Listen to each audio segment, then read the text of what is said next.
Zia Diva Harja, agus Flauta Urash, go Irish with Rosie. Now this video is going to be a little bit different because I'm not going to be talking about any kind of grammar, vocab, or conversation topic in Irish. Instead, I'm going to be answering a question that I've gotten several times now from some of y'all. And that question is, why did I start learning Irish? So in today's video, I want to answer that question as well as give a little bit of background on some things that I think actually helped me prepare to learn this amazing language before I even knew Irish was a language, much less that I'd be learning it. So, first things first. Hossa Sharfad, the American Girl. Now, I've always loved the classic American Girl books and characters and dolls. Felicity, Molly, Addie, Samantha, Kirsten, and Josephina. And I loved reading those books, mostly from the library when I was a little girl. Anyway, Kegur Hatchin and Triclassica Lorhishin Gamorlum, Rodus Mo Hatchin Luma, The American Girl History Mystery Series. Now, I actually ended up discovering the Celtic and specifically Gaelic, Goidelic branch of languages through these books as an 11 or 12-year-old girl. Now, the History Mystery series in American Girl is different from the classic American Girl books because it's meant for girls who are a little bit older. Like, I think the classic American Girl is around like the age range for maybe like 8 to 11. And History Mysteries are meant for girls 11 to 13 or 14. And I like figuring out a good mystery, and I thought they were all really great. Anyway, specifically, it was number 22 in the series of books called Betrayal at Cross Creek. Yes, I still have it. Yes, it's in perfect condition. And it's basically about a 12-year-old girl named Elspeth Monroe, and she and her family are immigrants from Scotland. And they immigrated from Scotland to North Carolina, and the time the book takes place is around the American Revolution, and it kind of details the events surrounding the American Revolution and what her family had to go through. And the mystery part of it, I'll have to read it again because I don't remember the specifics, but it's something like there's someone targeting her family, and she has to be the one to find out who it is and save the day, and it was pretty cool. What was really neat about it was occasionally in the book, Scottish phrases are written in. The neat thing is for every Gaelic phrase that's said in the book, there's a little index in the back where you can look up the pronunciation and the meaning of the phrase as you read the story. And I thought that was so neat. And I was like, wow, that's a language? First of all, Vima fui riar tegalidru. Plus, the written pronunciations themselves sounded really neat too. So I credit this book with my introduction to the Irish language, even though it was Scottish Gaelic. It made me realize that the Gaelic branch of languages existed and that it was really cool. Now, next, I got into this random obsession with looking up baby names on the internet and like compiling them. The ones I liked the most. Now, I did this around the time I was like a young teenager, and I found that the Irish baby names fascinated me the most. Again, sort of like my book, because I didn't understand the connection between the spelling and the pronunciation. And both the spelling and the pronunciations were just beautiful. And it was around that time that I was like, I think I looked it up about the Irish language. It's kind of a haze, but I remember realizing around then that Irish was like a living language still. And I remember thinking and then telling my dad, I was like, I'm going to learn Irish someday. I want that really bad. I want to learn Irish someday. Now, I just said that and then I dropped it, but I meant it. I just didn't have any plan of action, so I just kind of let it go. So, Anish, Gore, Hartfa, Ortmliana, Gajin Flean, Fiha, Shejeg. And my dad had just surprised me with a brand new iPod. Now, I was very grateful to have a new iPod. Obviously, man, it was pink and everything. But as someone on the autism spectrum, it was a little bit scary for me. I always have been, and well, not so much now, but definitely I used to be very opposed to anything technological. I don't really know why, it just freaked me out and I didn't see any need for it. That was my excuse in my head, I guess, but it just freaked me out. Probably partially because it's just an unknown to me, and any kind of change, depending on what it is, mild to moderate to major, can just like throw me for a loop sometimes. But my dad thought, actually, he knew, looking back, that I would love this new iPod if I gave it a chance, and that it could actually help me with some things I really need as someone on the spectrum. Things like reminders, notes, a digital calendar, alarms, access to portable entertainment like relaxing or happy music at my fingertips, etc. Arinos kiamdan na ruddy arin mahar lumeas pragu lea usaj na app is lodaldu. Duolingo! Now, he told me that he had already selected for me the Irish course on Duolingo on my new iPod that I was having trouble making myself use because it was new. He told me that he thought it'd be really fun for me and that he had remembered back when I was a teenager that I said I wanted to learn Irish one day. And that did it for me, and I was like, all right, Daddy, I'm gonna try it. And I started doing Irish Duolingo back then on my iPod. I didn't do it religiously back then, and from then through a period of several years after then, I took long breaks from it when I just wasn't interested, but it sparked something in me for sure, and I slowly became increasingly more obsessed with the Irish language. There was some point, I'm not sure what point or if there was any specific thing that did it for me, but I was like, I want to commit to this, and I became more serious about the Irish language. Now, I think the next biggest step was at some point, time's a blur for me, so I don't really remember when, but it was a few years ago, I randomly got a wild hair, and I was like, I think I'm gonna make a video and post it on the internet, and I don't remember when it was or what it was. I think it might have been one of my first videos, no, I was going to say it was my first video with the numbers 1 through 10, but it was something way earlier that on Instagram. I think I just said, how to say I'm strong in Irish, and I was like, Tommy Lodger! Tommy Lodger! And I didn't really know much of what I was doing, and I was nervous, but I did it and I posted it. And it kind of broke the ice for me, and I kept posting smaller things, and then eventually I did my first YouTube video, even though I didn't start a YouTube till later, and it was like the numbers 1 through 10, and I became more serious about it after that.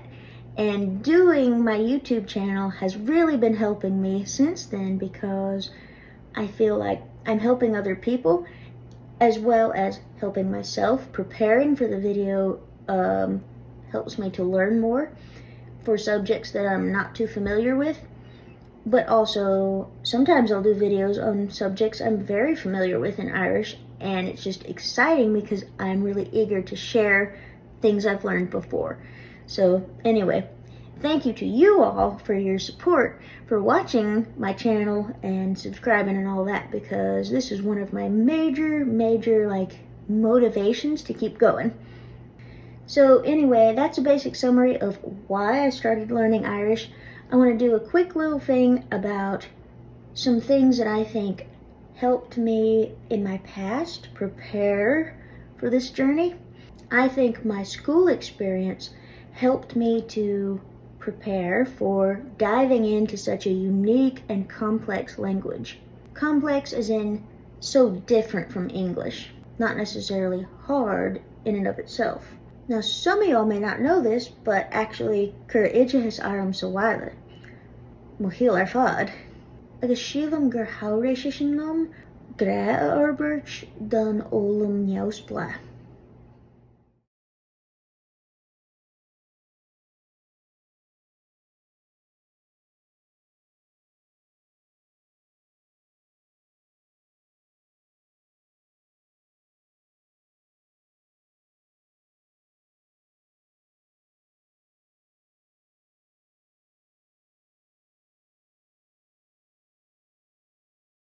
Now, I literally have never gone to real school. I specifically used a program called Abeka Academy. I was homeschooled from kindergarten through 12th grade with Abeka. Well, kindergarten was kind of like wing it as you go, and then first grade through 12th grade was Abeka only, and I loved it. Now, Abeka is a Christian program based out of Pensacola, Florida. So, if one is a Christian family, then that's probably a really good choice. If you're not a Christian family, then that's probably not something you'll want to do, because the Bible and Jesus and Christianity is woven throughout all of the subjects. It's something I personally liked, but it's probably not for everybody. Now, when you do specifically Abeka Academy, the basis of it is they will send you, well, I think they do streaming now as an option, but back when I did it, they'll send you DVDs. I think they still do. They'll send you DVDs for each grade if you're in elementary school, or each course if you're in 7th through 12th grade. And you'll have a teacher for each course or grade, and it's 170 lessons, and it films a real class in Pensacola Christian Academy in Pensacola, Florida. The entire year there's a camera, usually a camera lady, but there's a camera person there, and they will film the whole class, and the teacher will do everything they do in a normal class, assign homework, and you can see the whole proceedings. I thought it was an awesome program, and it's something I thrived in. Specifically, I loved English grammar the most. I absolutely lived for identifying parts of speech, marking grammatical errors in exercises and stuff, and of course dissecting and diagramming sentences. Sometimes my assigned schoolwork wasn't enough to satiate my hunger for grammar, so I would make up my own sentences to make myself diagram. My love for English grammar and that training, I think, has carried over into my Irish learning journey and has helped me so far in preparing for this challenging yet amazing adventure. Now, my favorite video teacher from Abeka was Mrs. Sandy Schmuck. Oh my goodness, she was the best English teacher you could ask for. Now, yes, I'm biased a little bit because English was my favorite subject, but Mrs. Schmuck was top notch, y'all. Now, she didn't take no nonsense, but she was so sweet and knowledgeable, and she was like the Julie Andrews of grammar, man. Every day I couldn't wait to do English class, and sometimes I wanted to do more than one lesson because I enjoyed it so much. I was real sad to learn several years ago. I wanted to look her up and maybe email her and say thank you or something, but I was sad to learn that she had actually passed away in, I think, 2010 or 2011 after a battle with cancer. But I know she's in heaven because she's an angel. But anyway, I think she was partially instrumental. Her influence was in my love for all things language, and helped to prepare me for this grand voyage into the Irish language that I'm on now. So, Shane Mashkale, Agus Anish, now y'all know. If you enjoyed this video and you're interested in learning more about the Irish language along with me, please give this video a thumbs up and subscribe to my channel if you haven't yet already. Now, I'm gonna head out for now, but I'm actually going to end this video with a short compilation from around the internet of some fun video clips from my childhood homeschool program. Now, a couple of these teachers are newer, and I didn't personally have them when I was younger, but I wanted to include them because they seem like great teachers that I would have loved. But a good chunk of them were my teachers. I'm actually going to leave the Mrs. Schmuck clips for near the end, because she deserves to be specifically and specially highlighted, and I'm gonna let her close us out here in a minute. Anyway, I hope you enjoy, and until next time, slán go fóill.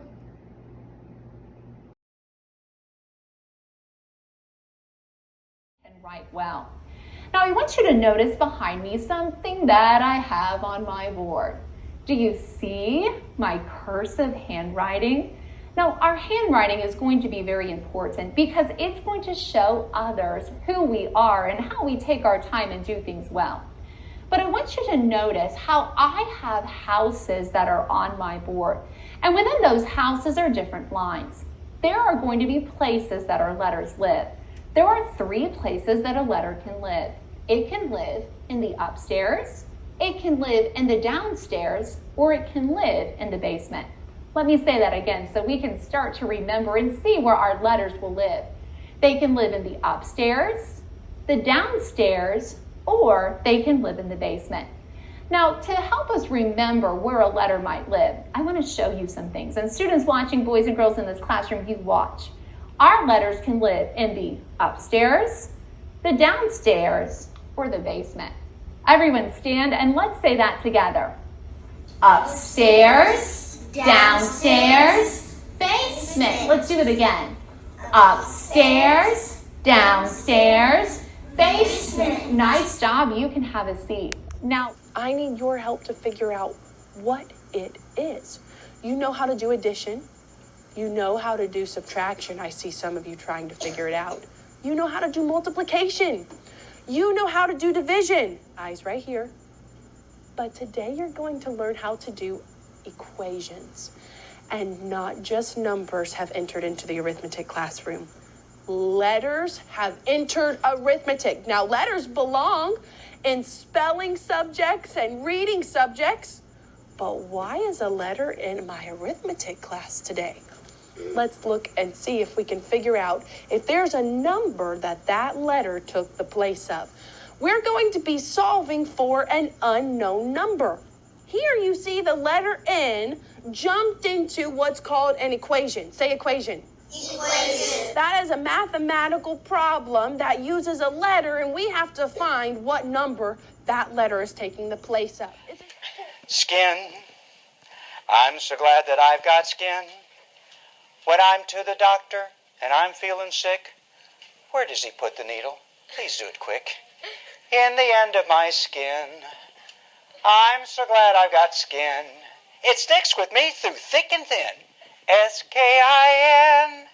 Skin. Look at page 63. There's a photo of a hailstone that somebody has cut in half, and you can see when you look at the inside, it's layered because a new layer of liquid is added each time the outside edges of it melt, and then that new layer of liquid gets frozen again when it goes to a cold layer. Then it comes to a warm layer and melts again, and more water gets added to it. And that keeps happening until the hailstone gets too large for the updrafts to push up on it. Now, notice there are 2 kinds of ice pictured there on page 63. Now, let's talk about personal space. You know, the generation that you live in is so technological, and we're into cell phones and iPads and everything, and we're not so much into people. And your generation, I think, is even more sensitive about personal space than mine was. Most of your communication is electronic, so when a real live breathing person is standing in front of you, if they're standing too close, it's even more suffocating because you're really not used to it that much. So let's talk about it. Blake, come here. You need to give somebody you're talking to about an 18-inch space. So let's find out what that is. Here's 18 inches on this ruler from my shoulder to his. Okay, about there. That's about as close as you want to get to somebody talking to them. They feel comfortable. You're not up in their grill. And they can talk to you. It makes people real nervous when you do this. How you doing, Blake? How's it going, man? How you been? Okay? Yeah. All right, how's life? How's your parents treating you okay? Yeah. That's good. People, what's he doing? He's leaning. When people start leaning on you, back off. Give them some space. And girls are basically, step back when I step to you. Girls will do this. You know, then you'll step in again, they'll step back again. It's like you're chasing her down the hallway trying to talk to you. When people take a step back from you, honor that. Don't follow them. Let them take that step. They're trying to give a comfortable space that they enjoy. Thank you, Blake, very much. Of the skeleton. So we've got skull, hyoid, vertebral column, ribs, sternum, and these are listed for you on 92 right side. And then the middle ear bone. So go ahead and jot those in there. They're talked about on page 93. So you can just jot those in as being also in the axial skeleton. So this is what we're going to be talking about. So let's go to page 93 and get started talking about the bones of the head. Now, like I said, we do. Good morning. I'm Mrs. Schmuck, your English 9 teacher. We're so glad to have you joining us. We want to welcome you to our class and encourage you to participate all the time with us because we're going to learn a lot of important things this year. We're glad to have you with us. Now, class, as we get started, I think the first thing you need to know is what to have with you every day. The first thing you need is your grammar and composition book. We'll be working these every single day.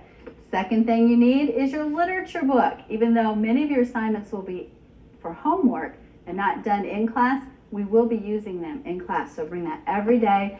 And finally, you do need to have your spelling and vocabulary book, which I love. These bright colors will keep us nice and wide awake during class. Lots of good features about these books I'll be explaining to you as we go along when we get into these books. Let's start with our grammar book right now. Put everything else away. 17 quiz. Sea Fever by John Masefield. I must go down to the seas again, to the lonely sea and the sky. And all I ask is a tall ship and a star to steer her by. And the wheels kick and the wind's song and the white sails shaking. And a gray mist on the sea's face and a gray dawn breaking. I must go down to the seas again, for the call of the running tide is a wild call and a clear call that may not be denied. And all I ask is a windy day with the white clouds flying, and the flung spray and the blown spume, and the seagulls crying. Okay, let's see how we did finding these. Let's start with Kelly's row. Get the microphone. Kelly, number 1, give me the 2 real verbs, and then give me the 2 verbals. Is your verb, Okay, that's one of them. What's the other one? and It's in a dependent clause. requires. Yes, good, Kelly. Now, what are our verbals? Swimming and to under. Perfect. Andy. Hear me sing. It might hurt your ears, but it starts out like this. Well, come along, boys, listen to my tale. Tell you all my troubles on the old Chisholm Trail. Come a tie-yi, yippee-yippee-yay, yippee-yay. Come a tie-yi, yippee-yippee-yay. Can't you just see a, cowboy kind of having fun? We've been working with a verb. What does the verb do, class? It shows action, links, helps, indicates existence. Good. William, get the microphone and tell me the 2 kinds of action verbs. Transitive and intransitive. Oh, excellent. They can be physical or mental, but you're right, they can be transitive or intransitive. Ryan, you have the microphone. Tell me. Who are the subjects and advise the verb. Perfect. And advised is the verb. Good old alive Hugh and so far. Those are all names you want to use for your kids someday, right? Well, they'd be memorable. Put your pen in your book. Do you have any questions about compound subjects or compound verbs? No? Just for good measure, let's go ahead and say our verb list while we're getting ready for the next part of our lesson. Linking verbs, go. Am, is, are, was, were, be, being, been, taste, feel, smell, sound, look, appear, become, seem, grow, remain, stay. Helping verbs. Am, is, are, was, were, be, being, been, have, has, had, do, does, did, shall, will, should, would. Can, could. Sounds like you know them. Well, now that we're finding all of our verbs, and you help me with it. Alicia, what goes on this line? Just grab the microphone and pass it down your row. Helen. Good. Helen was first, so she goes on here. And Luke, what goes next? Who goes here? Jane. Let's see. Jane's our last one. Whoop. I'm sorry, you're right. Jane is here. I looked it wrong. Good. And the last one, thank you, Angela. Sue. Sue, good. I'll put Sue there where I almost put Jane. She looks like she has a smile underneath her name. And we need our and in here now. Here's something some of you might have remembered from the previous year. If we have a comma between 2 parts, and we know that's representing a missing and, in our diagram, what do we need to do? Francesca, just call it out. Good. We're going to actually not put the comma. We're going to put an X for a missing and. So this comma, which represents and, is represented by an X, which is representing and. So it's as if we're saying Helen and Jane and Sue. Students watching, we welcome you on our last day of class. I hope you've prepared well for your exam and that you will do well. We really pray for God's blessings on each one of you. We've been really glad to have you join our class, and I know we're going to miss you. I hope you'll miss us. My last message to you would be, if you don't know the Lord as your Savior, that's what you need to take care of today. Isaiah 12:2-3 reminds us we will have great joy, and God will meet all our needs if we know Him. And today I know all of us would like to say goodbye to you, so I'm going to ask the class to go ahead and stand and turn around, and we'll say goodbye and God bless you. Bye. Bye. God bless you. See you in a couple years, maybe. Come visit us in Pensacola, right, guys? Right, okay. Bye.